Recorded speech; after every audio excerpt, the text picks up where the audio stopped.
اللہ وبرکاتہ۔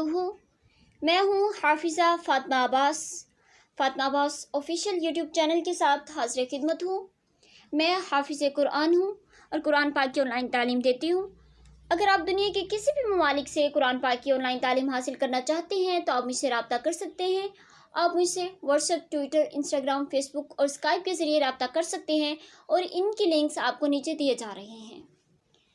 یہ تعلیم صرف خواتین اور بچوں کے لیے ہے۔ اللہ رب العزت کا احسان کریم ہے، اللہ رب العزت کا لاکھ لاکھ احسان ہے کہ اس ذات نے ہمیں ایک مسلمان گھرانے میں پیدا کیا۔ ہماری آنکھ اس گھرانے میں کھلی جو مسلمان تھا۔ جب ہم مسلمان ہیں تو مسلمان ہونے کے ناطے سے اللہ رب العزت ہمیں کچھ ایسی تکالیف میں ڈال دیتا ہے جو ہمارے لیے آزمائش ہوتی ہیں، یا جو ہم نے گناہ کیے ہوتے ہیں ان کی سزا ہوتی ہے۔ جب ہمارے اوپر کوئی تکلیف آتی ہے، کوئی مشکلات آتی ہیں، تو ہم اس میں فرق کیسے کر سکیں گے کہ یہ جو تکلیف ہے، یہ جو ہمارے لیے مصیبت آئی ہے، یہ ہمارے کردہ گناہوں کی سزا ہے، یا پھر یہ اللہ رب العزت کی طرف سے کوئی آزمائش ہے۔ انسان کو جتنی پریشانیاں دنیا میں پیش آتی ہیں، یہ دو قسم کی ہوتی ہیں۔ پہلی قسم کی پریشانی وہ ہے جو اللہ کی طرف سے قہر اور عذاب ہوتا ہے۔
اللہ رب العزت کی ذات پر یقین نہ کرے، اللہ کی طرف سے دیے ہوئے احکام چھوڑ دے، اللہ تعالیٰ کی نافرمانی کرنا شروع کر دے، اس بات کی علامت ہے کہ وہ جو تکلیف اس پر آئی ہے، اللہ کی طرف سے اس انسان پر قہر ہے، عذاب اور سزا ہے۔ اللہ رب العزت ہر مومن کو اس سے محفوظ رکھے، آمین۔ اگر انسان تکلیف آنے پر اللہ رب العزت کی طرف رجوع نہیں کرتا تو یہ ہمارے گناہوں کا نتیجہ ہے۔ کچھ ایسے گناہ جو ہم نے کیے ہیں لیکن ہم نے اللہ رب العزت سے اس کی معافی نہیں مانگی، اللہ کی طرف سے رجوع نہیں کیا، تو اللہ رب العزت نے اس کے نتیجے میں ہم پر کوئی مصیبت ڈال دی ہے کہ شاید اس وجہ سے میرا بندہ میری طرف آ جائے اور مجھ سے ان گناہوں کی تلافی کر لے، تو اس سے جو اس کے گناہ ہوں گے دنیا میں ہی مٹ جائیں گے، اور ان کا جو عذاب ہوگا وہ اسے دنیا میں آخرت میں نہیں ملے گا۔ لیکن ہم اللہ رب العزت سے پھر بھی دور ہو جاتے ہیں، اس مصیبت کے آنے سے بھی پھر بھی ہم اللہ کی طرف رجوع نہیں کرتے، بلکہ ہم اللہ سے ہی شکوہ شکایت کرنے لگتے ہیں۔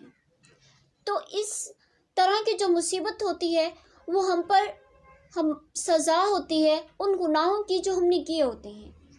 دوسرا فرق یہ ہے، اگر پریشانیاں بدکاریوں کی وجہ سے ہے تو یہ اللہ کی طرف سے ایک سزا اور عذاب ہے، اور اگر پریشانیاں اللہ تعالیٰ کی فرما برداری کے نتیجے میں ہیں، جیسے کسی سنت رسول صلی اللہ علیہ وآلہ وسلم پر عمل کرنے کی وجہ سے پریشانیوں کا سامنا کرنا پڑے، تو اس طرح کی پریشانیاں اللہ تعالیٰ کی طرف سے آزمائش ہوتی ہیں۔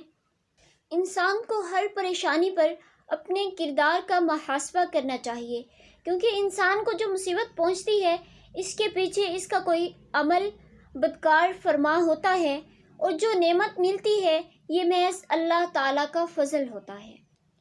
اس بارے میں بھی قرآن پاک میں ارشاد کیا گیا ہے، ما असाबक मिन हसनतिन फमिन अल्लाहि व मा असाबक मिन सय्यतिन फमिन नफ्सिका व अरसलनाका लिन्नासि रसूला व कफ़ा बिल्लाहि शहीदा। तुम्हें जो कोई अच्छाई पहुँचती है तो वो महज अल्लाह की तरफ से होती है, और जो कोई बुराई पहुँचती है तो वो तुम्हारे अपने सबब होती है। अल्लाह रब्बुल इज़्ज़त हम पर मुसीबत और परेशानियाँ इसलिए डालते हैं कि मेरा बंदा मेरे नज़दीक आ जाए, मुझसे तौबा इस्तग़फ़ार करे, मेरे नज़दीक हो जाए, तस्बीह करे, तिलावत करे, नमाज अदा करे, ताकि मैं उसे जन्नत में, आखिरत में जब हिसाब व किताब हो तो जन्नत में आला मकाम दे दूँ। हज़रत अबू सईद खदरी रज़ियल्लाहु ताला फरमाते हैं, मैंने रसूल पाक सल्लल्लाहु अलैहि वसल्लम से पूछा, ए अल्लाह के रसूल, लोगों में सबसे ज़्यादा आजमाइश किन लोगों पर आती हैं? फरमाया, अंबिया कराम पर। मैंने अर्ज़ की, ए अल्लाह के रसूल, उनके बाद? फरमाया, उनके बाद नेक लोगों पर। बाज़ नेक लोगों पर फ़क्र यानी गरीबी और मुफलिसी की ऐसी आजमाइश आती है कि ओढ़े हुए कंबल के सिवा उनके पास कुछ भी नहीं होता, और नेक लोग आजमाइश से ऐसे खुश होते हैं जैसे तुम लोग वसत और फराखी से खुश होते हो। फिर इसके बाद रसूल पाक सल्लल्लाहु अलैहि वसल्लम ने यह भी इरशाद फरमाया, बंदे की आजमाइश जो होती है उसके दीन के मुताबिक होती है। अगर वो दीन में सख्त और पुख्ता है तो आजमाइश भी सख्त होगी। अगर दीन में नरम और ढीला है तो मुसीबत भी इसी अंदाज से नरम होगी। मुसीबतों से बंदे के गुनाहों का कफ़ारा होता है, यहाँ तक कि बंदा रोए ज़मीन पर इस हाल में चलता है कि इस पर कोई गुनाह नहीं होता। रसूल पाक सल्लल्लाहु अलैहि वसल्लम ने फरमाया, मोमिन को जो भी मुसीबत पहुँचती है, चाहे एक कांटा ही हो, तो वो उसकी खताओं का कसास या कफ़ारा बन जाती है। मुसीबतों और बीमारियों पर सब्र करने से गुनाहों का कफ़ारा हो जाता है, यानी गुनाह हमारे बख्श दिए जाते हैं। सैयदना अब्दुल्ला बिन मसऊद ने फरमाया, बीमारी के साथ अजर नहीं लिखा जाता, लेकिन वो गुनाह का कफ़ारा बन जाती है।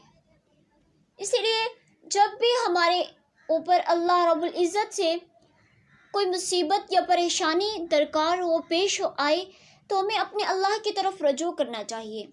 हमें अल्लाह रब्बुल इज़्ज़त से अपने गुनाहों की बख्शिश मांगनी चाहिए, अल्लाह ताला के नज़दीक होना चाहिए, क्योंकि जब हम अल्लाह रब्बुल इज़्ज़त से अपने लिए बेहतर मांगते हैं तो अल्लाह रब्बुल इज़्ज़त हमें सिर्फ बेहतर नहीं देता, वो हमें बेहतरीन देता है, क्योंकि वही हस्ती है जो हमारे फ़ायदे के लिए सोच सकती है। इसके अलावा इस दुनिया में कोई ऐसी हस्ती मौजूद नहीं है अल्लाह रब्बुल इज़्ज़त के अलावा जो हमें बेहतर से बेहतरीन देता है। वाखिरु दावाना अनिल हम्दुलिल्लाहि रब्बिल आलमीन।